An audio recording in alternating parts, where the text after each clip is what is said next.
Hello everyone, very good morning to all of you. देखिए, अभी हमने पिछले वीडियो में माइक्रो टीचिंग की बात की, इसको कहते हैं सूक्ष्म शिक्षण, और उसमें मैंने बहुत सारे टीचिंग स्किल पे बात की थी, यानी जो शिक्षण के जो कौशल हैं उन पर चर्चा की थी थोड़ी थोड़ी। अब मैं बिंदुवार थोड़ा सा अलग अलग शिक्षण कौशल पे इसके चर्चा करूंगा। तो आज जिस शिक्षण कौशल की हम बात करने वाले हैं वो है पुनर्बलन शिक्षण कौशल। पुनर्बलन यानी जिसको हम कहते हैं अंग्रेजी में रीइंफोर्समेंट टीचिंग स्किल। क्या है ये, इसको समझते हैं। पुनर्बलन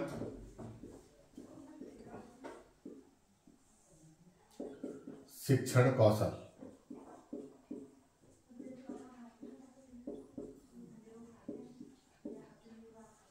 इसी को हम अंग्रेजी में कहते हैं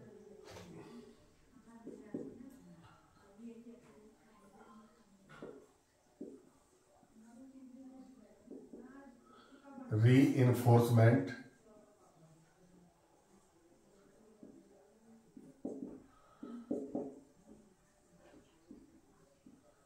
टीचिंग स्किल।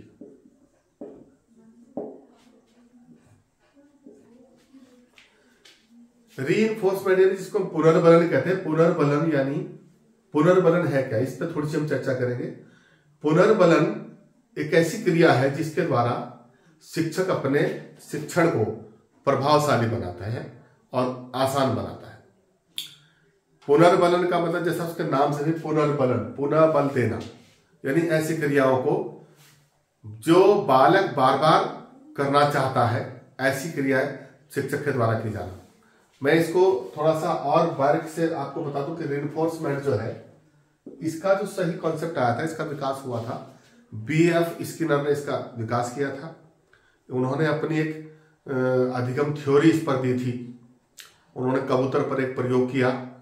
कबूतर को एक पिजन बॉक्स में रखा और उसे भूखा रखा कई दिन तक, और उसमें इस तरह की व्यवस्था की कि जब कबूतर अपने जो है पिजन बॉक्स में, मैं थोड़ा सा बता दूं आपको हल्का सा, तो वो उसने क्या किया कि एक पिंजरे को इस ढंग से बनाया कि दाहिनी तरफ से अगर कबूतर घूमेगा और पूरा चक्कर लगाकर वो यहां आएगा, सामने चोंच मारेगा, तो चोंच मारने पर एक दाना निकलता था ऊपर से और उसको खा लेता था।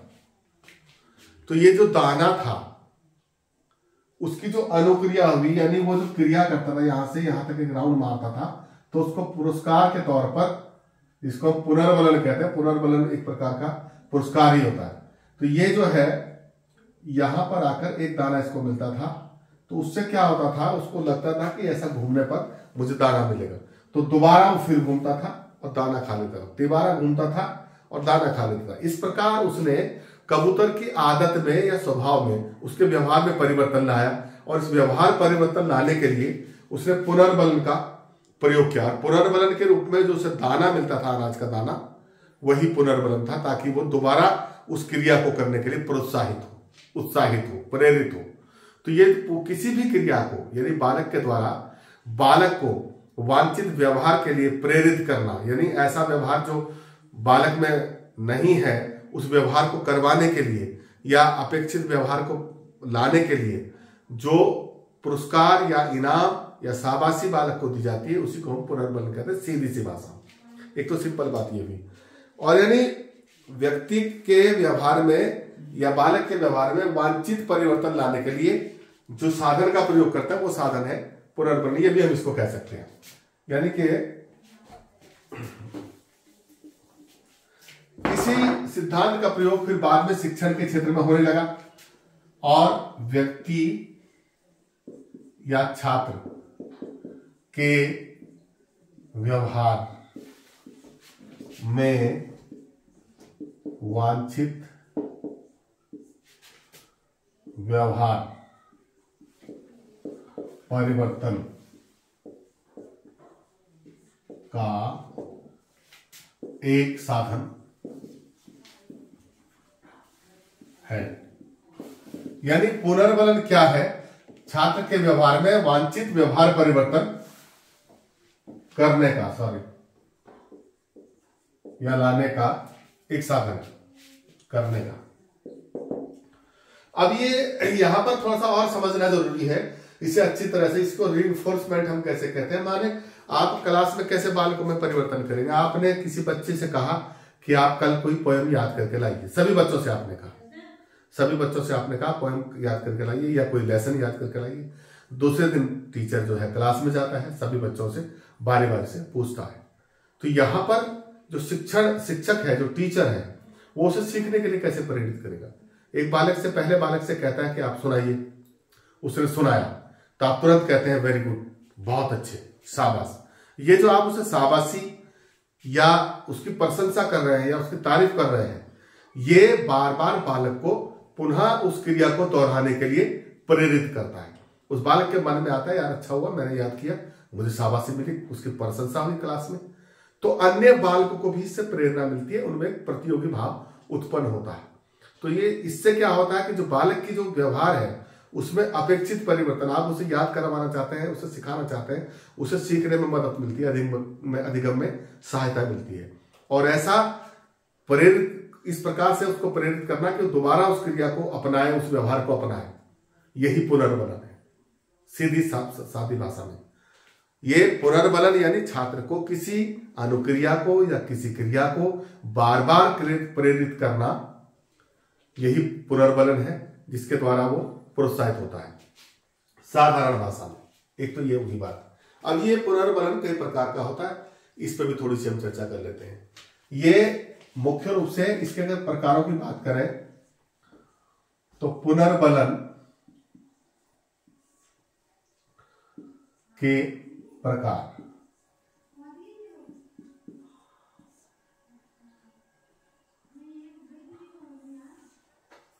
ये जो पुनर्बलन है ये मुख्य रूप से 3 प्रकार का होता है। 3 प्रकार का, यानी नंबर 1 पहले हो जाएगा धनात्मक पुनर्बलन, इसी को हम कहते हैं पॉजिटिव रीइंफोर्समेंट।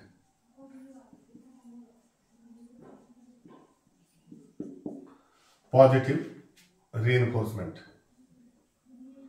इसके अंदर भी इसके दो भाग हो जाते हैं। इसकी अगर बात करें तो इसमें पहला आता है शाब्दिक धनात्मक पुनर्बलन,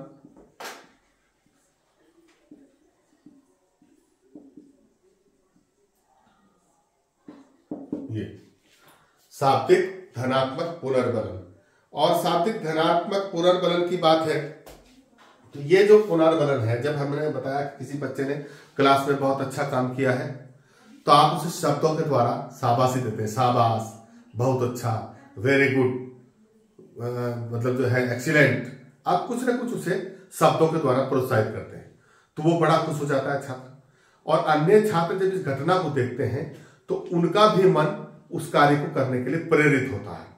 तो यानी इस प्रकार का पुनर्बलन जो धनात्मक हो, मतलब यानी क्रिया को प्रेरित कर, बार बार करने के लिए प्रेरित करता हो, और शाब्दिक हो, उसे कहते हैं शाब्दिक धनात्मक पुनर्बलन। इसी में एक होता है अशाब्दिक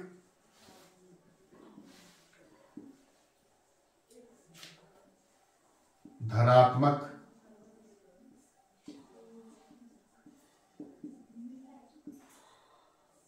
पुनर्बलन, जिसमें आप शब्दों का प्रयोग नहीं करते, लेकिन आप क्या करते हैं कि बालक के व्यवहार को, जो उसने अनुक्रिया की है, उसे स्वीकृति प्रदान करते हैं।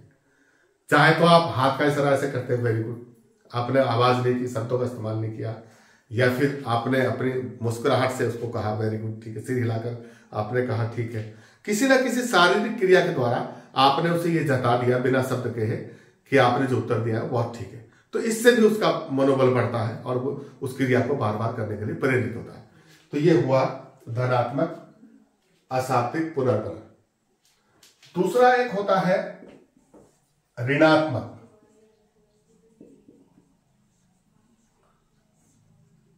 इसी को हम निषेधात्मक भी कहते हैं, निषेधात्मक पुनर्बलन। इसी को हम अंग्रेजी में कहते हैं नेगेटिव।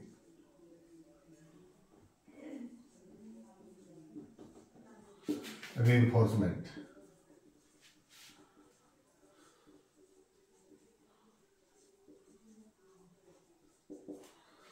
ये जो है ऋणात्मक होता है, यानी जब बच्चा, कोई भी बालक जो है क्लास में सही तरह से जवाब नहीं देता है, तो अगर उसने गलत उत्तर दिया है या उसने कोई क्रिया गलत रूप से की है जो अपेक्षित नहीं है, तो उसको जो है ऋणात्मक के रूप में लिया जाता है, नेगेटिव। उसे कोई रिस्पॉन्स टीचर नहीं देता है, उसे डांटता है, फटकारता है, तो उसकी उस क्रिया को रोकने के लिए उससे वो नाराजगी भी जाहिर करता है। इसे कहते हैं ऋणात्मक। उसमें डांटना, फटकारना ये सब सम्मिलित रहता है। उसको कभी कई बार कह देंगे, वो डांट देते हैं, मारेंगे तुमको, तुम गलत हो, तुम मूर्ख हो, तुम गधे हो, कुछ भी कह सकता है। और ये जो ऋणात्मक इन्फोर्समेंट है, ऋणात्मक जो है पुनर्बलन है, ये भी दो प्रकार का होता है। जिस प्रकार धनात्मक होता है, इसी के दो बार ये शाब्दिक और अशाब्दिक होते हैं। इसी में भी अगर हम बात करें तो ये भी दो प्रकार का होता है, एक तो शाब्दिक,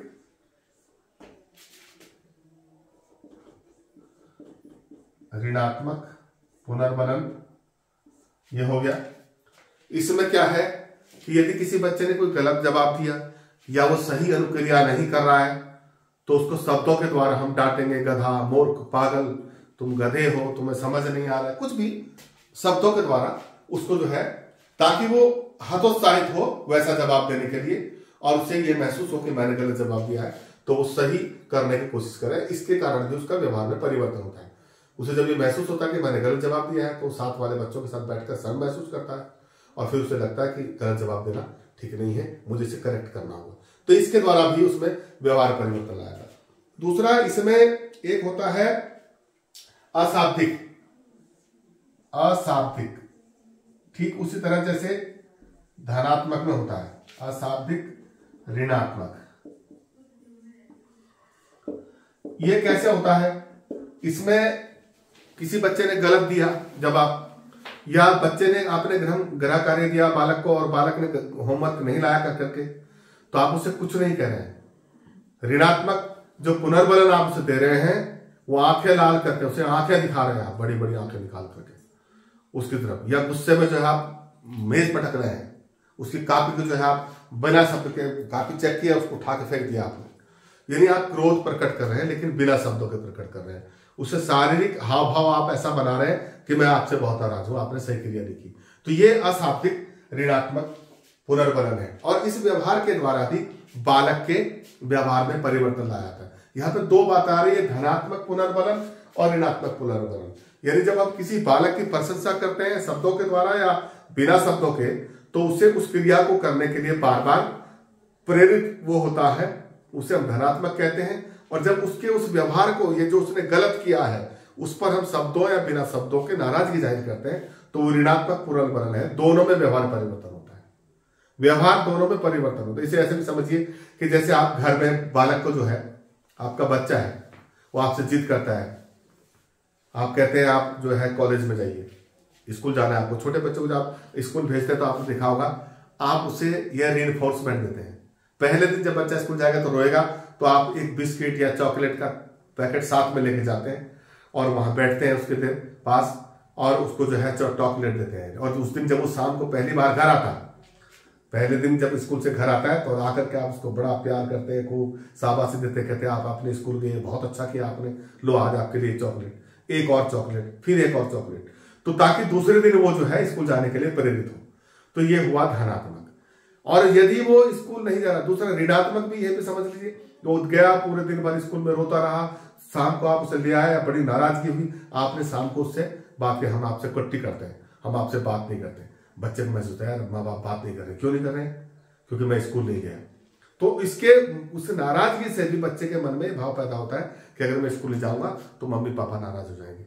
तो ये जो ऋणात्मक है, जिसको हम नेगेटिव रीइंफोर्समेंट कहते हैं, इसके द्वारा भी हम व्यवहार परिवर्तन करते हैं, और पॉजिटिव रीइंफोर्समेंट के द्वारा भी व्यवहार परिवर्तन होते हैं। इसके अलावा एक तीसरा होता है दंडात्मक।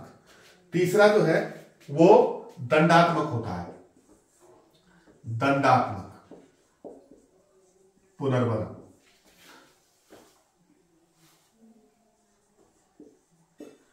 ये इसी को हम कहते हैं पनिशेबल रीइंफोर्समेंट।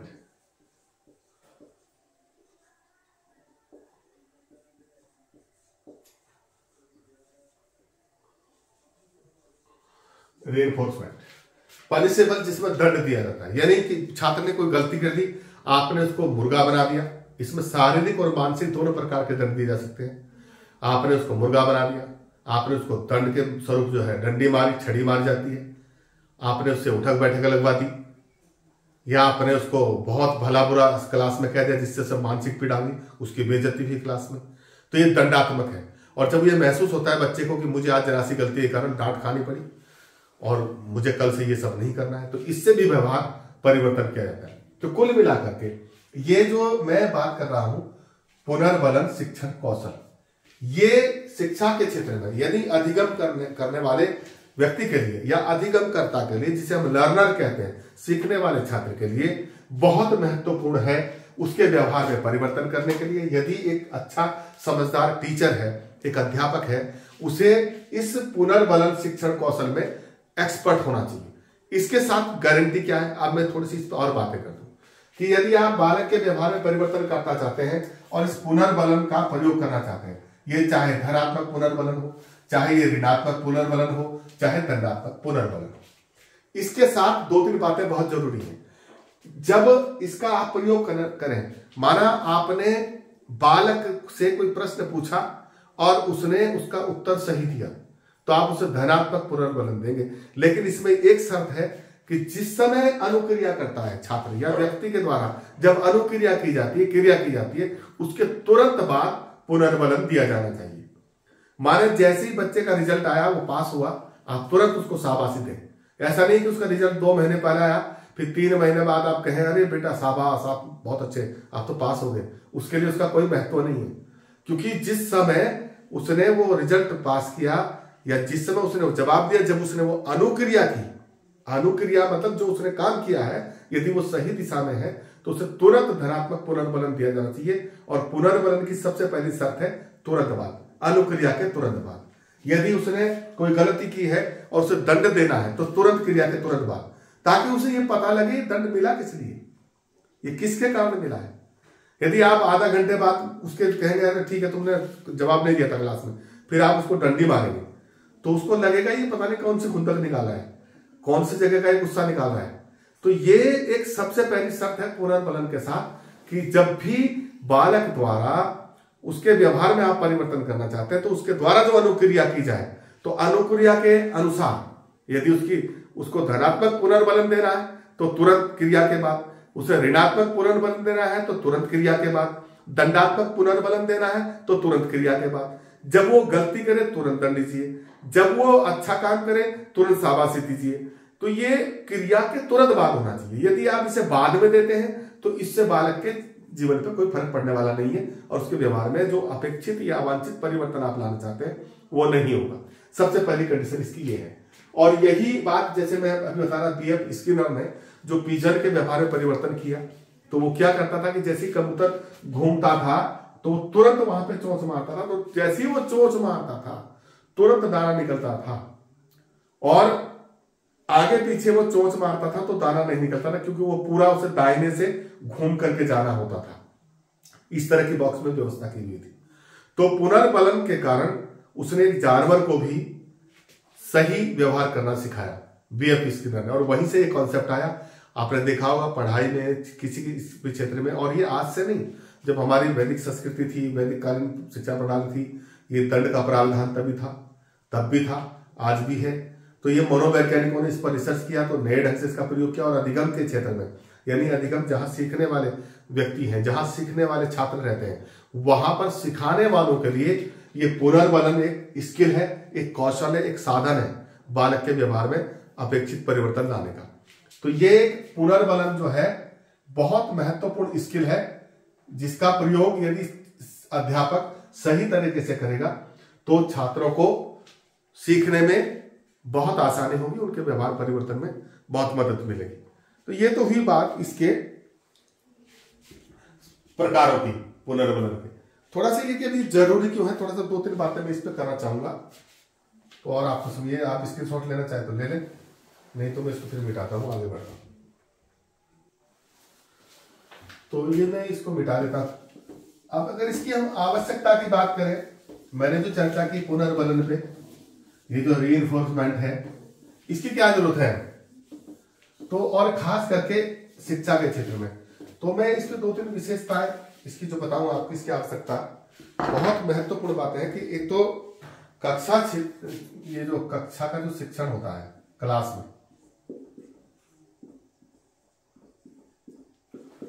में छात्रों के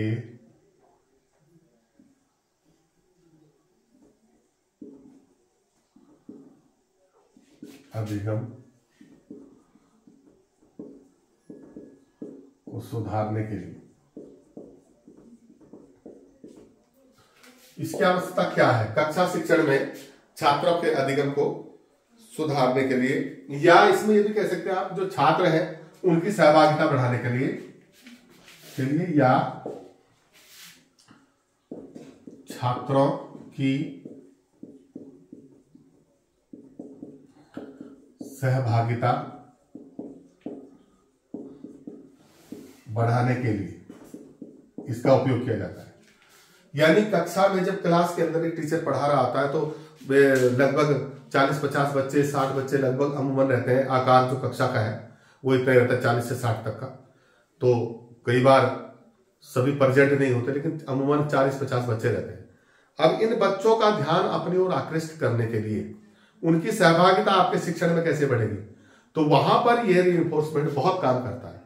आपने किसी बच्चे से सवाल पूछा अचानक और उसने जो है गलत जवाब दिया, आपने तुरंत उसको क्लास में डांटा, ऋणात्मक उसे रीइंफोर्समेंट दिया, तुरंत सारी क्लास का ध्यान आपकी ओर आकर्षित हो गया, सबको लगा यार अब हमारी बारी है, तो अटेंशन हो गए। उनका ध्यान आकृष्ट करने के लिए ये पुनर्बलन बहुत जरूरी है। किसी बच्चे से आपने तपाक से सवाल पूछा अचानक पीछे घूम करके, और किसी एक बच्चे ने सही जवाब दिया, आपने उसकी बहुत सारी तारीफ की क्लास के अंदर, बहुत अच्छा उसका बढ़ाई की और उसको शाबाश, वेरी गुड, तो इससे क्या है कि और जो बाकी बच्चे हैं उनका सबका ध्यान आपकी ओर आकर्षित हो गया।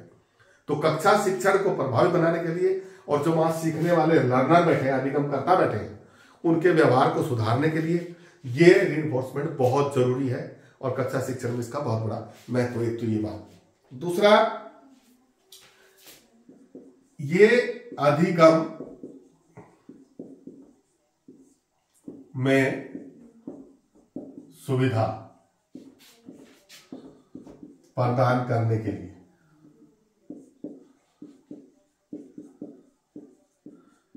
पहली बात तो ये समझना है कि अधिगम क्या है। अधिगम माने सीखना, हम कैसे सीख सकते हैं ज्यादा से ज्यादा, तो ये जो रीइंफोर्समेंट है बालक को ज्यादा से ज्यादा सीखने के लिए प्रेरित करता है। यदि आप क्लास में सही समय पर धनात्मक, ऋणात्मक और दंडात्मक पुनर्बलन दे रहे हैं, सही क्रिया पर सही पुनर्बलन, गलत क्रिया पर ऋणात्मक पुनर्बलन और गलत जवाब पर दंडात्मक पुनर्बलन, यानी पुनर्बलन या रीइंफोर्समेंट जहां जरूरत है वही दिया जा रहा है, तो इससे अधिगम में बहुत सुविधा मिलती है बालक को समझने के लिए, उसे आसानी रहती है और ये अधिगम का जो स्तर है वो सरल होता जाता है, सीखने में सुविधा होती जाती है बालक को। दूसरा मैंने बताया कि व्यवहार परिवर्तन के लिए, व्यवहार में परिवर्तन के लिए, और ये केवल कक्षा में ही नहीं, आपने घर में भी देखा होगा कि जब बालकों से घर में कोई माँ बाप किसी बच्चे से कोई व्यवहार करने के लिए कहता है और वो नहीं मानता है, तो कई बार माँ बाप कई दिन तक नाराज रहते हैं। तो यह भी एक प्रकार का पुनर्बलन होता है, नाराजगी प्रकट करना, उससे बातचीत ना करना। या कई बार क्या होता है, एक बालक को आप रोज 50 रुपए खर्च कर देते हैं जेब खर्च, और वो पर्याप्त मात्रा में जितना उसको पढ़ना चाहिए अपना काम पूरा नहीं कर रहा है, तो माँ बाप कहते हैं कल से तुम्हारा खर्चा बंद। ये भी एक दंडात्मक है और ये ऋणात्मक है, ताकि आप व्यवहार में परिवर्तन लाएं और आपको फिर सही अनुक्रिया करें, फिर आपको 50 रुपए मिलने लगेंगे। तो ये हम घरों में भी करते हैं व्यवहार परिवर्तन के लिए, ऐसा नहीं कि ये शिक्षण में ही है। तो ये पुनर्बलन या प्रोत्साहन, जिसको हम रीइंफोर्समेंट कहते हैं, शाबाशी है, पुरस्कार है। आपने देखा होगा क्रिकेट खेलते हैं लोग, वहां आपको ये शाबाशी दी जाती है, प्रमाण पत्र मिलता है, लोग बड़ा बड़ा इनाम देते हैं, आपको कप मिलता है। कबड्डी आप खेलते हैं, सर्टिफिकेट दिया जाता है, आपकी तारीफ होती है, प्रशंसा की जाती है। इन सब के पीछे रीजन क्या है कि आप जो अच्छा काम कर रहे हैं उसे दोबारा और अच्छा करते चले जाए, उस क्रिया को आप बार बार करते चल जाए। यानी रीइंफोर्समेंट का मतलब पुनर्बलित करना, उस क्रिया को बल प्रदान करना जो आपने अच्छा काम किया है, उस क्रिया को दोहराने के प्रवृत्ति आप में पैदा हो जाए, ये पुनर्बलन है। तो ये कुछ बातें थी पुनर्बलन की, जो एक टीचर में इसका सही जो है स्किल पैदा होना चाहिए, और शिक्षण के दौरान वो इन क्रियाओं को सही तरीके से अगर पुनर्बलन का प्रयोग करेगा तो एक प्रभावी शिक्षण सामने आएगा और जो सीखने वाले हैं उनको मदद मिले। तो मैं समझता हूँ ये आपको समझ में आ गया होगा। बहुत सीधी और सरल भाषा में मैंने इसे समझाने का प्रयास किया है, आपको समझ में आया होगा। तो प्लीज एक तो मेरी आपसे निवेदन ये है कि आप चैनल को सब्सक्राइब जरूर कीजिए। आप जो सब्सक्राइब करने का जो सिलसिला है आपका बहुत धीमा है, और हमें कैसे पता चलेगा कि आपको कितना समझ में आ रहा है कि नहीं आ रहा है। हमारे पास केवल आपका यही एक रीइंफोर्समेंट है, तो ये रीइंफोर्समेंट आप हमें भी देंगे। हमारे चैनल को सब्सक्राइब कीजिए, लाइक कीजिए, शेयर कीजिए। मैं ये उम्मीद करता हूँ ये आपको समझ में आज का टॉपिक आया होगा, और आगे और हम बेहतर करने के लिए दूसरे किसी वीडियो के साथ आपके साथ मिलेंगे। थैंक यू, धन्यवाद।